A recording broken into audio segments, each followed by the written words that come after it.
Okay guys, here is the frame. It comes with a very nice premium fuel box, unlike most of the other frames. On the top of the box you can see the picture of the frame itself, alongside with the JohnnyFPV logo on the side. So after you build the frame yourself, you can keep the box for display purposes. I will probably put it right over here where I keep all my drone stuff, because it's really nice. In a while I'll move on the bench so we can check what comes in the box. Let's start with the most important thing, the price.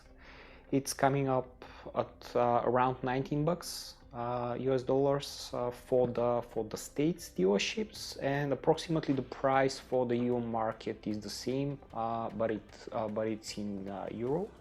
So it would be considered as a premium class frame.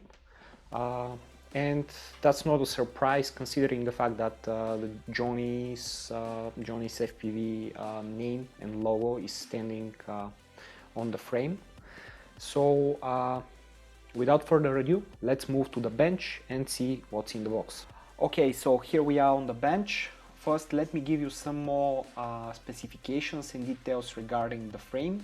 Basically, the frame is made up from premium Lumenier carbon fiber with finished and chamfered edges. The camera mounting solution is from CNC anodized aluminum that can be reversed depending on the different camera sizes which can be used. The hardware is 12.9 black oxidized steel. Along with the frame there is an injection molded rubber feet and molded foam pad. Also, the weight of the frame plus the hardware is 129 grams. The frame with the hardware and the HD camera foam plates, you'll see them in a minute, is 139. The diagonal from motor post to motor post is 223 millimeters. So the frame itself can host analog and also digital solutions, from the big air unit to the Vista mounted on the back side. The frame itself is the standard is coming with 5-inch arms, but there are 6 and 7-inch arms for the same body available as well. So let's see what we have in the box here. First, those I assume should be some motor bolts. Then there are the arms. Let's put them right over here. That's all the hardware that's coming up with the frame. Oh, nice. We have a strap here, a Lumenier strap. It's pretty similar to the strap that is coming with the T-Motor FT5 Freestyle Frame. The rubber material right over here, which is inside the strap itself, is helping out a lot to keep your battery from slipping. We have a rubber pad for the top plate. This is very nice. Those are the injection molded skids that are provided with the frame. So we have 4 of those right over here. Let's see, that's the hardware. Let me open up that for you to see what we have here. So this is something very interesting with the frame. The frame itself is coming with the camera top plate on the top of the top plate itself, on which you can stick this foam block, similar to the camera mounting solution. I mean the GoPro or whichever camera you want to put on top of your drone. Same as Apex frame, so it's very nice to have it here. We have some zip ties here, right over here. Let's see, what else?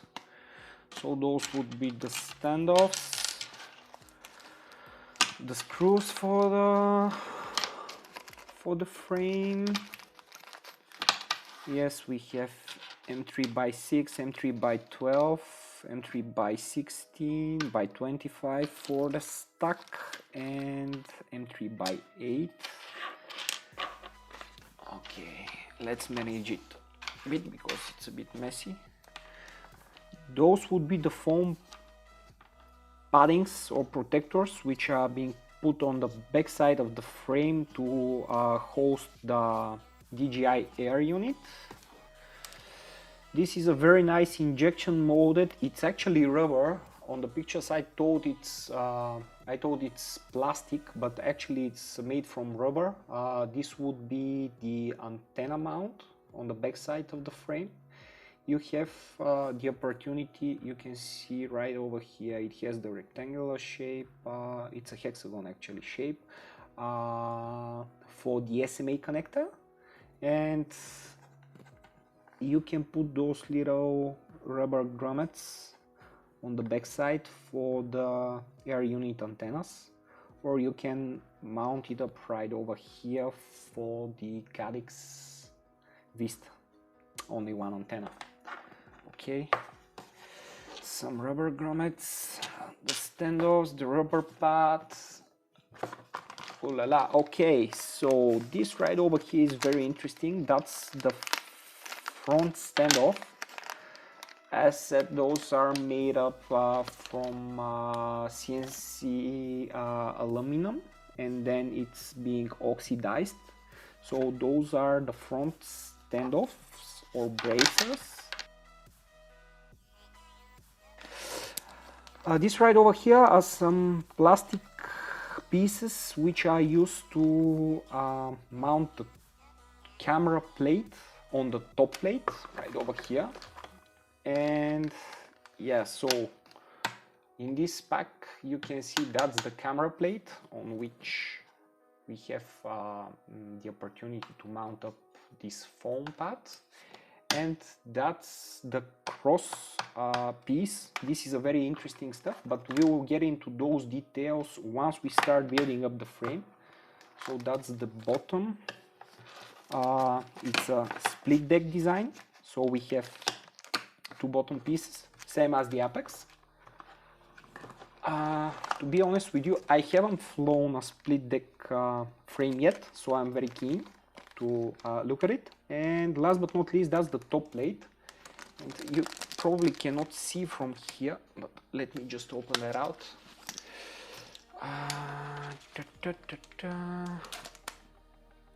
Right on top of it, there is, let's try, yeah. So there is the JohnnyFPV logo right over here on the top plate. And the cutting of the battery strap is made to follow up the logo here. So bear in mind how you mount that up on the frame, not to cover the JohnnyFPV logo. Okay, and last but not least, there are some very nice stickers right over here, which are included in the box. So I'm very happy with that because I love stickers and they look quite premium, to be honest with you. So yeah, let me zoom in. Okay, fabulous. So let me open up everything, group it up, and we'll jump into building the frame itself. Okay folks, so now as we unpacked everything, let's start building this beauty up. So the first step we do here is to take the split plate, the top split plate, the one with the inserts, and how they call it, the X isolation plate, and the four where are they? The 4 25 millimeters, and put them together. You have the option to decide whether you want 20 by 20 or 30 by 30 millimeters stack. So as I'll use 30 by 30. I'll put it on the 30 by 30 slot, like this.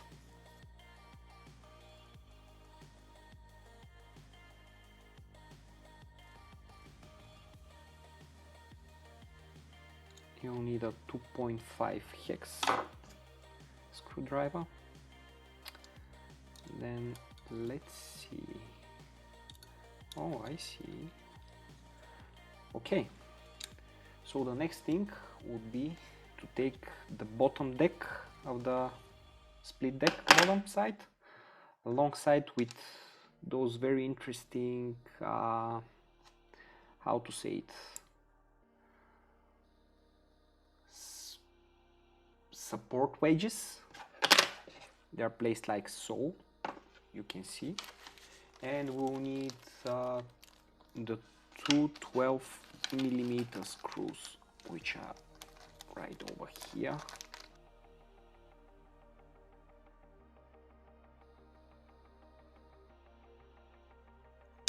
So most probably it would be easier to work with the plate, the spacers, like so, and like so. You can see here, and go through the nut right on top. There is a press nut where the 12 millimeters are fitting in. Don't over tighten the screws because we'll need a bit of a room for the next step where we will insert the arms. So I'll just slightly tighten them up. Okay, so now the arms. Something very interesting about the arm design Lumenier get up with is the fact that the arm itself has only one, it's being held only by one bolt, and the arms are fitting in using those small support wedges to hold them outside, and they interlock with that isolation plate, the X we screw up with the 25 millimeter screws. So it's a very interesting design. The arms are fitting up quite tightly, and the guys from Lumenier states that this kind of design is helping out to relieve the stress for arm designs where the mounting hole is in the middle of the arm. You can see that the mounting holes are on the side of the arms, and the other side of the arm, and the arm shape is thinner and is sliding in between the X plate and the little wedges which are supporting the arms themselves.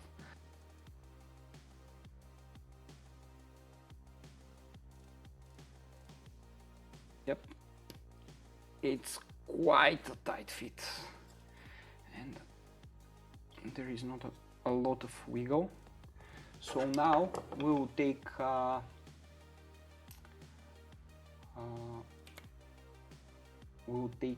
four 16 millimeter screws.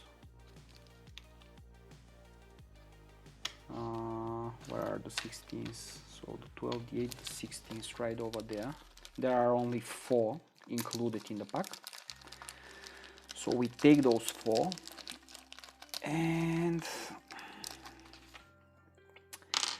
we fit them through the only one available armhole right over here.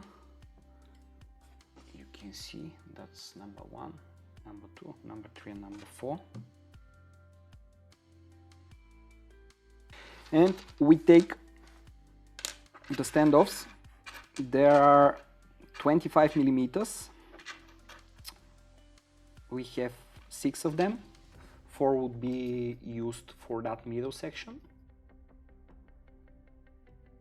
And with that, we pretty much assembled the main body of the frame.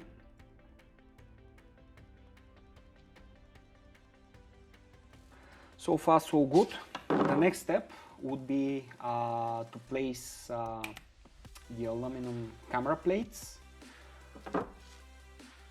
and the remaining 225mm standoffs on the back side of the frame. So for that we will need to use the, let me see, 4 6mm screws we have here. The aluminum camera plates are numbered, and depending on the spacing and the size of the camera you're using, you can swap them out and try them out. As of now, I will not include a camera, so I will put number 1 on the left side, like so. I will not over tighten it, and number 2 would go on the right hand side of the frame. If your camera is not fitting by any chance, you probably need just to swap the place of those two, as I already mentioned. In the mounting holes on the top of the camera basically are off-centered, so one side is thinner than the other side, so depending on how you put them, it will help you fit up your camera. And the last 2 standoffs, again with the 6mm screws right here on the back side. If we have the order 1 on the left side and 2 on the right side, we have a 23mm gap to fit the camera. And if we have them around, so the number 2 plate is on the left side and number 1 is on the right side, it's 20mm, which is hosting micro cameras and also the DJI Air unit. Next we'll use 6mm screws to screw on the top plate. Yeah, they're right over here. So in the set of screws there is another small plastic bag with flat top screws, which are being used for the top plate, due to the fact that the top plate has a cutouts for the top plate nuts. And there is something interesting additionally here, which I'll show you in a minute. Don't be surprised, there will be 4 additional holes on the top of the frame itself, in the front of the frame, which will be left for the camera plate and camera mount. So let me screw the flat tops in and I'll show you what exactly I mean. Because on the front camera plates, the aluminum plates, there are 2 sets of holes.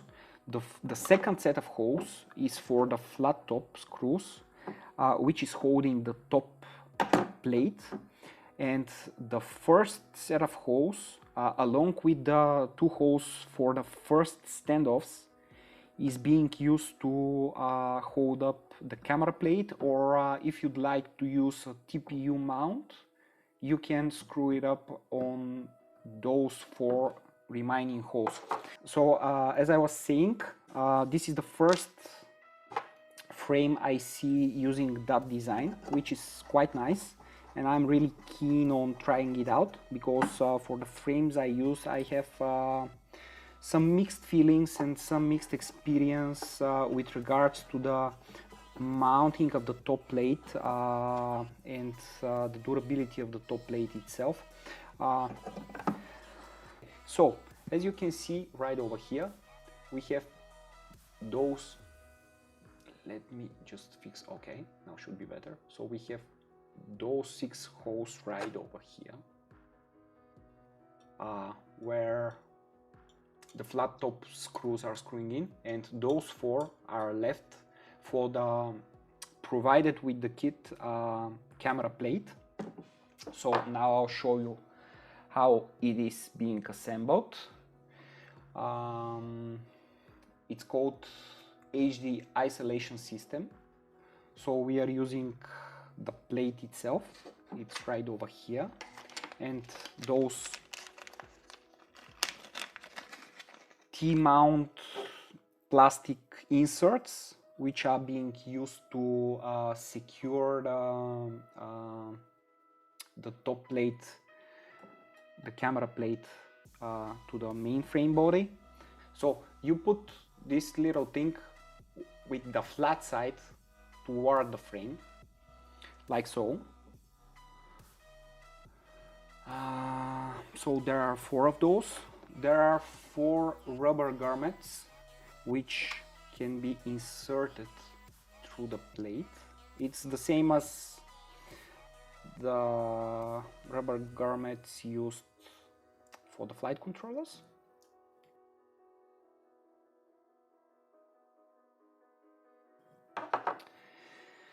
And then you mount the camera mount with this cutout on the facing on backside. This is for the over-the-top strap used for the GoPro. Probably it would be easier to run those plastic spacers T-mounts, or I don't know, by hand through the rubber garments. It's quite a tight fit, but for sure it will help you dampen out some of the vibrations which might be coming into your HD footage. So probably it's a good solution for the Hero 5 Black, the Hero 7 and Hero 8, which require a soft mounting solution to be used with the Real Steady. So that's a quite nice touch and idea for... Okay, I dropped this one out. Let me take it. For the Johnny frame, I'm really keen to test that out. I will most probably fly with a third-party 3D print for my GoPro, and on top of that I'm using a GoPro Hero 6. Check out the 2 montages I have with my folks from the Drone Extreme team here in Bulgaria, and we'll need, yeah, those M3x12 screws for the anti-vibration HD mounting platform. So those are being shot with the GoPro Hero 6. Probably I'll try it out with the 7 or probably with the Session 5 to see if it helps out for the Real Steady. Something important here, I forgot to insert the antenna mount on the back, but yeah, you can imagine how it will stay. Then you place the rubber battery pad like so, looking for the Johnny's logo right over here.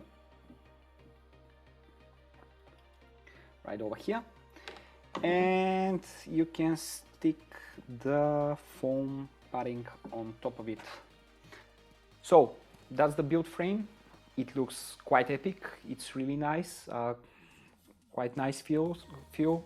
Quite a lot of thought process put in it.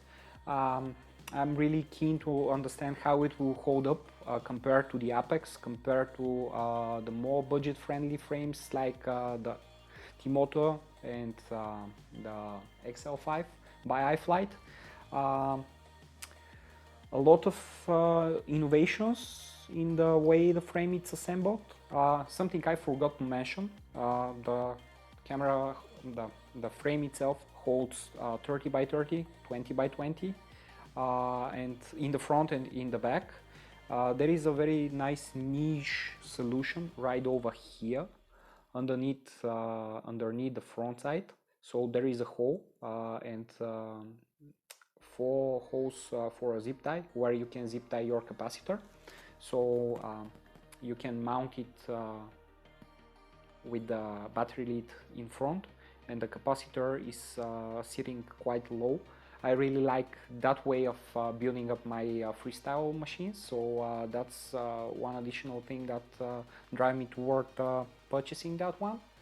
So stay tuned, check out the next videos with some flight footage of the JohnnyFPV QAV-S by Lumenier, and some comparison videos with the Apex, the T-Motor and the iFlight. It was a pleasure. It's your boy Slice. Stay tuned for more. Like and subscribe. Cheers.